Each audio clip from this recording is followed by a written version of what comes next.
Hi guys, back again with Netflix or Not-Flix. This is a feature where I will watch a film that's been recommended to me by Netflix, and I will report back to you as to whether it's any good or not. So I'm trying to give you some help to decide whether you want to watch it. If I say it's a Netflix, that means give it a go. If I say it's a Not-Flix, don't go near it because it's a pile of horseshit. That's the basic concept. So yeah, the film I'm going to talk about today is Family Blood, and it's been popping up on my recommendation feed for quite a while now. I've bypassed it until now because I normally check films on IMDb just to get an average score of what people have said about it, and it only got like a 4.3 out of 10 on IMDb, and that's below my limit. I normally say 5 up. I'll give it a go, but I thought it was perfect for this feature, so I'm gonna review it. I gave it a go last night. So Netflix describes it. There's a single parent mother who is an ex-drug addict. She's moved to a new city with her kids. She's trying to get her life back on track, but supernatural forces kind of get in the way. And that's all I knew, really, going into the film. I never looked into it too much on IMDb. I just went for the score and then kind of said, well, I'll give it a go. Honestly, I thought it was going to be a haunted house film. Just, I don't know why. I just thought that was the vibe I was getting from the picture and from the description. I also thought it might be like a demonic possession slash exorcisms type of film. And I was actually pleasantly surprised because it was neither of those. It's actually a vampire film. And I'm not spoiling anything by saying that because they reveal it quite early on. And personally, I would have held on to that reveal maybe a little bit longer and just kind of built up some ambiguity around it. But no, they went straight in, no messing around. It's a vampire film. So if you're not into vampire movies, it's probably going to be a Not-Flix for you right away. You could probably stop watching. If you are into vampire movies, stay tuned. So the film starts, it's like a prologue scene, and there's like a girl in a house and she's scared and she's wandering around and you don't know what's happened. The house is a wreck. She stumbles upon some bodies. She then gets approached by some creepy guy who's kind of like saying, I'm really sorry, I want to stop hurting people, I want to stop doing this. But it's pretty obvious that he kills her, and that's the beginning of the movie. Then it flashes to the proper start of the movie, where the single mother is attending an AA meeting, and you can tell straight away she's telling her story about how she was an addict and how she struggles every day. She's struggling to get her kids back, and how she wants to make things right. And you kind of get this impression straight away that she's believable. For these films, I'm not going to go too deep into directors and actors and stars and writers and all that kind of stuff. I'm not into that. For a film like this, which is a disposable kind of midweek evening viewing on Netflix, I'm just going to talk about story, characters. Is it any good or not? That's all I care about. I don't care about directors and writers and stuff like that. Other reviewers do go into that kind of detail, but I'm not going to do that. Also, going forward, I would probably warn you that because I'm such a horror movie fan, generally these films are going to be about horror. So if you're not a horror fan, this is probably not for you. So yeah, where was I? So it starts off. She's believable. I believe that she was an ex-drug addict who's trying to get her life back on track. Her acting is really good. The kids, her son and daughter, you can tell that they've been kind of scarred for life by the experience of having a mother who was a drug addict. They play that really well. Her son's a bit of a douchebag, but again, it's because he's kind of like being scarred by the experience of having a mother who just wasn't there for him. He's acting out because of that, and that's believable. It seems well shot. There's some like really well framed scenes and stuff like that. It looks like a film that's got good production value. So yeah, it gets into vampire territory quite quick. But essentially, the story it's about addiction, I think, and it's framed through the lens of vampirism. Which really, when you think about it, vampirism is a form of addiction, I suppose, like an extreme form, like you're addicted to drinking blood, I suppose.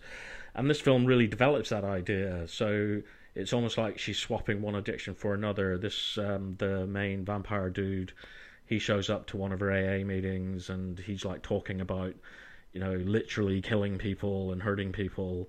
and everyone at the AA meeting is kind of like thinking he's being metaphorical because he's an addict and he's destroyed people in his life, but no, he's being literal. I thought that was quite funny.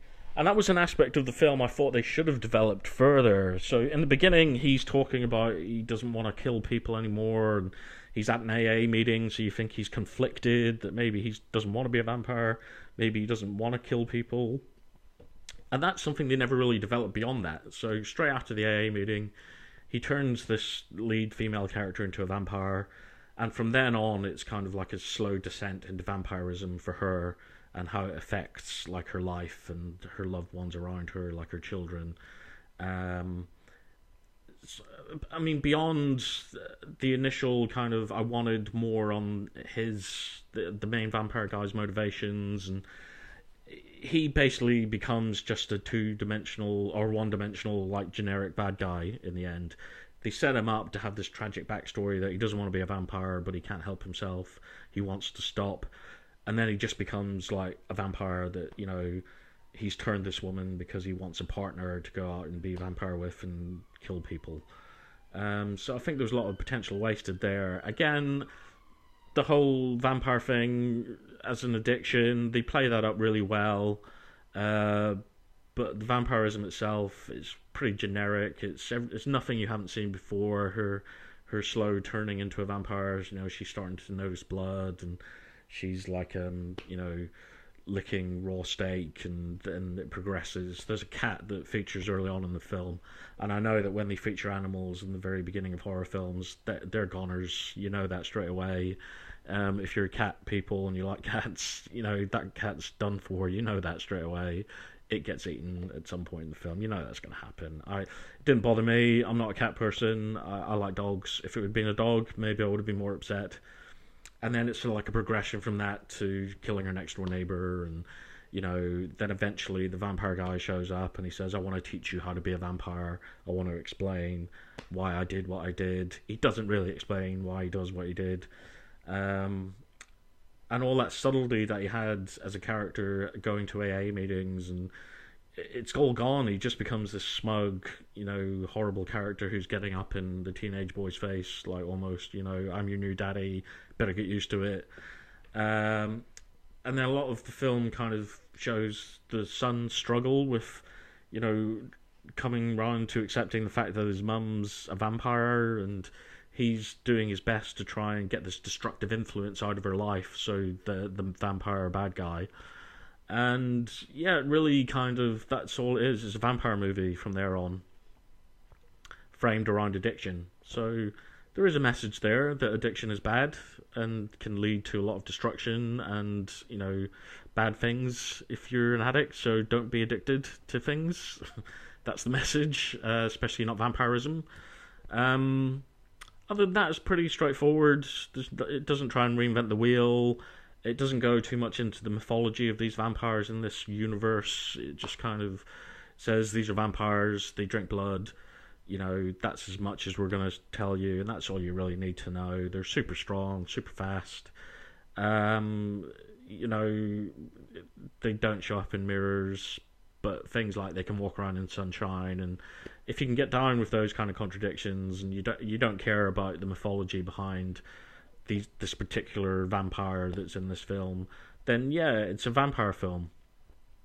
If you like vampire films, I'm going to be doing a top 5 of my favourite, because it's one of my favourite subgenres in the horror world. So yeah, watch out for that. So if you're a vampire film fan, I'd probably give this a Not-Flix, because it held my interest. It's only short. I think it's like an hour and a half. Yeah, I liked it. The slight problem with the resolution at the end. It didn't feel like it was well thought out. It was quite rushed at the end. I think they could have done more of that. It's almost like they ran out of ideas and just kind of ended it. It was a bit messy. Also, what is with people in America? Like, in films that I've watched, they all seem to live in mansions, no matter, how poor you are. Like, this woman is she's a single parent ex-drug addict who's literally just trying to get her life back on track. She's living in like a 3-story mansion, and I'm like, how is this even possible?